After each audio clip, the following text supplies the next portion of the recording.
बोलिए संत शिरोमणि गुरु रविदास जी महाराज की।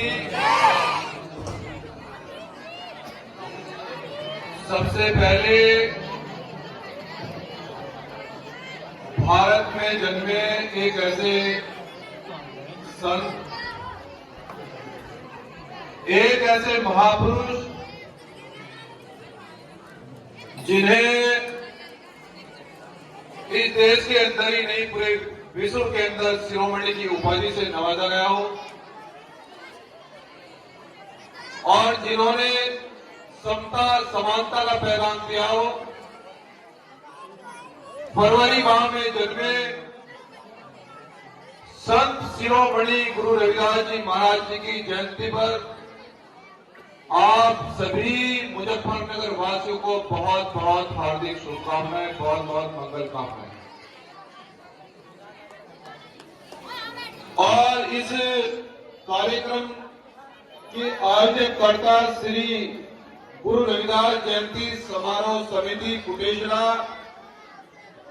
हमारे अध्यक्ष अरविंद कुमार जी, उपाध्यक्ष धर्मोंजय नालेवाल जी, कोषाध्यक्ष मिंटू राणे जी, महासचिव विशाल कटारिया जी, तेजपाल प्रधान जी, शशिकांत भाई, डॉक्टर प्रीतम सिंह जी, नितिन चेयरमैन जी, अर्जुन सिंह एडवोकेट जी और साथ में आए हुए जिले के जिलाध्यक्ष भाई विकास गौतम जी, जिला प्रभारी राहुल जी और हमारे धर्मेंद्र प्रधान जी, तमाम साथियों का बहुत हृदय से बहुत बहुत धन्यवाद। बहुजन समाज के लोगों, आज मुझे जनपद मुजफ्फरनगर की धरती पर गुरु रविदास जयंती समारोह में इतनी बड़ी संख्या देखकर इतनी खुशी हो रही है और मैं पूरे विश्वास के साथ ये कह सकता हूं और मुझे कहने में बड़ी प्रसन्नता भी हो रही है कि अब बहुजन समाज को कोई आगे बढ़ने से नहीं रोक पाएगा। अब बहुजन समाज देश का शासक बनने वाला है, क्योंकि बाबा साहब डॉक्टर अम्बेडकर और हमारे जितने भी संत और महापुरुष आए, उन्होंने ये कहा कि है मेरे बहुजन समाज के लोगों, जिस दिन आप लोग मनवादी रास्ते छोड़कर, जिस दिन आप बहुजन संतों महापुरुषों के रास्ते पर चलने लगे, उस दिन कोई देश की ताकत आपको आगे बढ़ने से नहीं रोक पाएगी। और मुझे बड़े पैमाने पर मेरी माताएं बहनें जितनी बड़ी संख्या में यहाँ उपस्थित है, मेरे भाई, हमारे बुजुर्ग, तमाम बहुजन समाज के लोग, जनपद मुजफ्फरनगर के लोग यहाँ पर उपस्थित हैं। मुझे ये देखकर बड़ा गर्व महसूस हो रहा है कि अब हमारा बहुजन समाज अब वो बहुजन संतों महापुरुषों के रास्ते पर चलने लगा है, अब वो नहीं रुकेगा। बहुजन समाज के लोगों, आखिर देश ही नहीं विदेश के अंदर भी गुरु रविदास जी महाराज जी की विचारधारा को, गुरु रविदास जी की वाणी को इस देश और दुनिया में बड़े बड़े राजा, बड़े बड़े लोग, इस देश के सभी जाति और धर्म के पंथ के लोग वो गुरु रविदास जी की विचारधारा को क्यों स्वीकार कर रहे हैं? बहुजन समाज के लोगों, मैं आपको गुरु रविदास जी के बारे में अगर बताऊं, क्योंकि बहुजन संतों महापुरुषों ने यह भी कहा है कि जो कौम अपना इतिहास नहीं जानती वो कौन कभी शासक नहीं बन सकती। इसलिए मैं आपको ये कहने के लिए आया हूं कि गुरु रविदास जी हमारे बहुजन समाज के रहबर, जिनकी वजह से हमारी कौम की पहचान है, जिनकी वजह से हमारी पहचान है, जब इस देश के अंदर, इस दुनिया के अंदर असमानता, भेदभाव, घृणा, छुआछूत, जातिगत भेदभाव इस देश और दुनिया में बड़े चरम पर था। बहुत बड़े पैमाने पर यहां जातिवाद होता था पूरे देश के अंदर।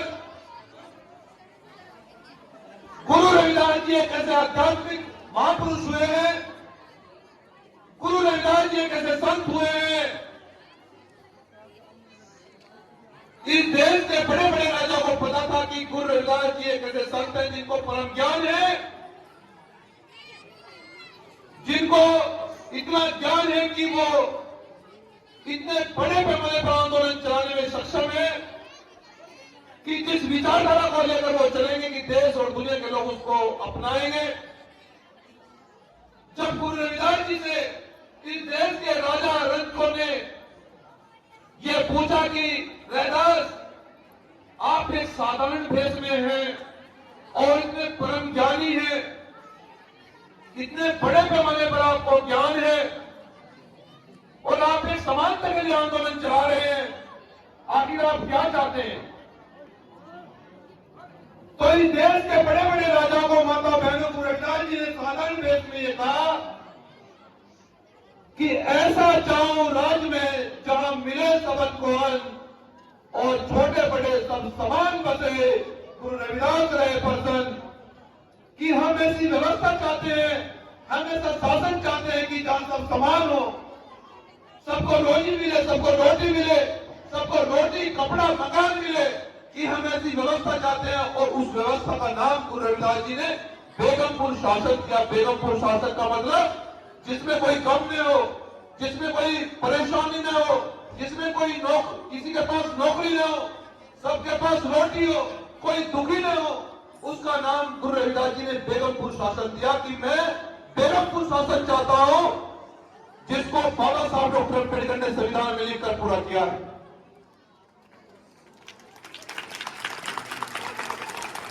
जब गुरु रविदास जी ने 650 साल पहले इस आंदोलन की शुरुआत करी और ये कहा कि अब यहाँ जाति के नाम पर कोई ऊंचा नीचा बड़ा छोटा नहीं रहेगा, ये जरूरी नहीं है कि ब्राह्मण के पेट से, ब्राह्मण की कोख से पैदा हुआ बच्चा वो महान होगा या गरीब की कोख से पैदा हुआ बच्चा वो छोटा ही रहेगा। गुरु रविदास जी ने इस व्यवस्था का खंडन किया। उन्होंने कहा कि ये गलत है, ये भ्रम है और ये झूठ है। गुरु रविदास जी कहते हैं कि जो संघर्ष करेगा, जो मेहनत करेगा, जो जितना पढ़ेगा उसकी उतनी हिसाब से नौकरी मिलेगी, जो जितनी मेहनत करेगा उसके हिसाब से उसको परिणाम और फल मिलेगा। हम ऐसी व्यवस्था चाहते हैं। अर्थात दलित का बच्चा भी ज्ञानी हो सकता है, दलित का बच्चा भी डीएम, सीएम और पीएम बन सकता है।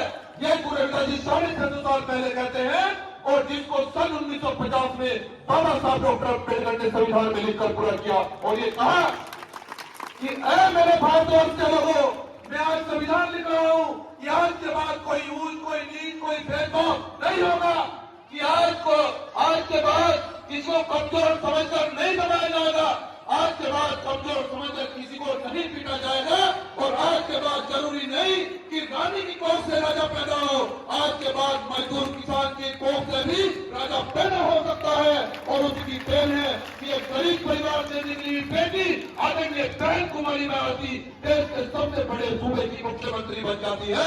ये गुरु रविदास जी और बाबा साहब डॉक्टर अम्बेडकर की देन है। बहुजन समाज के लिए मैं आपको ये बात इसलिए कहने के लिए आया हूं, मेरी माता बहनों, बुजुर्गों, नौजवान साथियों, मैं ये आपको इसलिए कहने के लिए आया हूं कि मैं जिस कौम में पैदा हुआ हूं वो कौम 95% पूरे दिन मेहनत और मजदूरी के पैसे से कमाए से अपना घर चलाती है। लेकिन हम इस मेहनत और मजदूरी के पैसे कमाए से अगर हम इसको गलत रास्ते पर खर्च करेंगे तो वो मनवादी लोग मजबूत हो जाएंगे। जो तब वो मजबूत होते रहे, हम आर्थिक रूप से इसलिए गुलाम हो गए, हम आर्थिक रूप से इसलिए कमजोर रहे कि हमने पूरी मेहनत और मजदूरी का पैसा अंधविश्वास में बाहर में खत्म किया, लेकिन गुरु रविदास जी के मिशन में या बाबा साहब डॉक्टर अम्बेडकर के मिशन में। माता बहनों, मैं आपको यह भी बताना चाहता हूं कि अगर बाबा साहब डॉक्टर अम्बेडकर और गुरु रविदास जी आपके लिए अगर संघर्ष नहीं करते तो हमारी बहनें पुलिस में नहीं अधिकारी होती, हमारे भाई डीएम और सीएम पीएम नहीं होते, हमारे समाज में कोई अधिकारी नहीं होता। ये तो बाबा साहब डॉक्टर अम्बेडकर, फूले साहब अम्बेडकर की देन है कि ये कहकर गए कि जरूरी नहीं कि राजा के पेट से या राजा के घर से ही राजा बने, मजदूर किसान के घर से भी अब राजा बन सकता है। ऐसी व्यवस्था बाबा साहब डॉक्टर अम्बेडकर ने तैयार की देश के अंदर।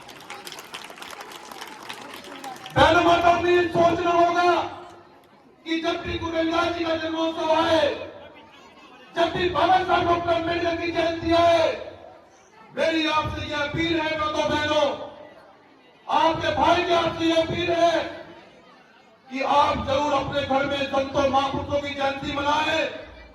आप फूले साहब अम्बेडकर प्यारे नारायण गुरु सतगुरु रविदास जी महाराज, महर्षि वाल्मीकि महाराज की जयंती जरूर मनाएं। और ये जो आने वाली नस्लें बैठी है, ये जो छोटे छोटे बच्चे बैठे हैं, इनको ये पता है कि हम अगर इस मंच से अगर हमें इतना बड़ा सम्मान मिला है, हमारे घर इतने बड़े बड़े हैं, हमारे पिताजी, हमारे ताऊ चाचा, हमारा बहुजन समाज अगर इतनी बड़ी बड़ी कुर्सियों पर है, तो वो इन संतों महापुरुषों की देन है, न कि और किसी की देन है बहुजन समाज के लोगों। जब इन बच्चों को ये पता लगेगा कि फूले साहब अम्बेडकर की वजह से हमें शिक्षा ग्रहण हो रही है, फूले साहब अम्बेडकर की वजह से इस देश में हम लोग शासक बनने के लिए जा रहे हैं, ये लोग फूले साहब अम्बेडकर के रास्ते पर चलकर माता बहनों तुम्हारे बच्चे डीएम सीएम और कल पीएम बनेंगे, जिससे कि तुम्हें कल गर्व होगा। आप लोग कह सकते हो कि हमारा बच्चा डीएम है, हमारा बच्चा सीएम है, हमारा बच्चा पीएम है, और ये देन ये फूले साहब अम्बेडकर गुरु रविदास जी की देन है, न कि और किसी की देन है। बहुजन समाज के लोगों, अब तक हम लोगों ने ये मेहनत मजदूर का पैसा जाने कितने गलत रास्तों पर खर्च किया। मैं आपको गुरु रविदास जी का इतिहास भी बताना चाहता हूं कि गुरु रविदास जी का जन्म बनारस के गोवर्धनपुर में हुआ, जो उत्तर प्रदेश का जिला बनारस पड़ता है। और जब बनारस में गुरु रविदास जी का जन्मोत्सव मनाया जाता है, तो वहां पंजाब से एक स्पेशल ट्रेन चलती है, जिसमें केवल गुरु रविदास जी को हमारे बहुजन समाज के लोग ही केवल बैठने की व्यवस्था होती है। उस ट्रेन में और कोई नहीं बैठ सकता। उस ट्रेन में केवल आप हमारा समाज ही बैठकर जाता है, पंजाब से बनारस जयंती मनाने के लिए जाता है। क्यों? एक हमारे समाज में रामानंद महाराज जी हुए, रामानंद महाराज जी, जिनका नाम रामानंद महाराज जी का मुझे लगता है कि शायद आप जानते हैं, नहीं जानते, लेकिन मैं आपको ये इसलिए बताना चाहता हूं कि जो कौम अपना इतिहास नहीं जानती वो कभी शासक नहीं बन सकती। जो अपने संतों महापुरुषों के बारे में अपना संघर्ष नहीं जानती, तो हमें ये नहीं पता लगेगा कि हमें ये अधिकार किसने दिलवाए, यहाँ तक हम लोग कैसे आए। संत रामानंद महाराज जी ऑस्ट्रिया में बहुत बड़े पैमाने पर गुरु रविदास जी का गुरुघर चलाते थे। संत रामानंद महाराज जी ने ऑस्ट्रिया में जब ये देखा कि गुरु रविदास जी की एक इतनी बड़ी विचारधारा है, जो सबको समान आने की बात कर रहे हैं, सबको समान लाने की बात कर रहे हैं, तो रामानंद महाराज जी ने वहां ये कहा कि साथ संगत जी चलो बनारस, एक इतिहास रचना है। और गुरु रविदास घर को, जहां पर गुरु रविदास जी का जन्म हुआ था बनारस में, उसको सोने का बनाना है। तो कुछ लोगों को ये पता लगा कि दलित लोग अपना गुरुघर, अपने पार्क सोने के बनाने की बात कर रहे हैं। तो रामानंद महाराज जी को बहनों माता गोली मार दी गई। अगर हमारे महापुरुषों ने, हमारे संतों महापुरुषों ने सम्मान और सम्मान की बात करी, तो उन पर गोली चलाकर उनकी हत्या करने का प्रयास किया गया, उनकी हत्या कर दी गई। लेकिन उस मिशन को पंजाब के संत बड़े पैमाने पर आगे चला रहे हैं। अब बनारस में आपकी जो गुरु रविदास जी की गुम्बद है, वो भी सोने की बन गई है, और गुरु रविदास जी का गेट भी सोने का लग रहा है, बस ईंटें रखी जानी बाकी है। ये मिशन पूरा होने के लिए जा रहा है। मैं आपको ये बात इसलिए बताना चाहता हूँ बहुजन समाज के लोगों, आपका इतिहास इस देश के अंदर इतना विशाल है, इतना बड़ा समुद्र है, तो आपको इधर उधर जाने की आवश्यकता नहीं है। आपको अपने बहुजन संतों महापुरुषों के रास्ते पर चलकर इन बच्चों को शिक्षा करने की जरूरत है। कल कोई अधिकारी बनेंगे तो ये गरीबी को खत्म करेंगे।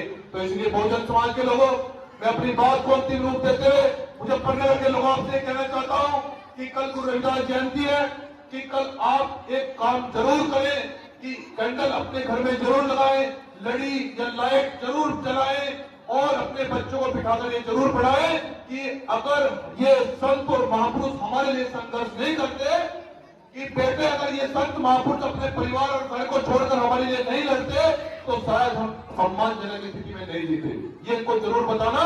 जब इनको ये पता लगेगा कि हम किन महापुरुषों की वजह से यहाँ पर पहुंचे हैं, तो ये पढ़ेंगे भी और बढ़ेंगे भी, और जो कौन पढ़ती है उसको कोई आगे बढ़ने से नहीं रोक सकता।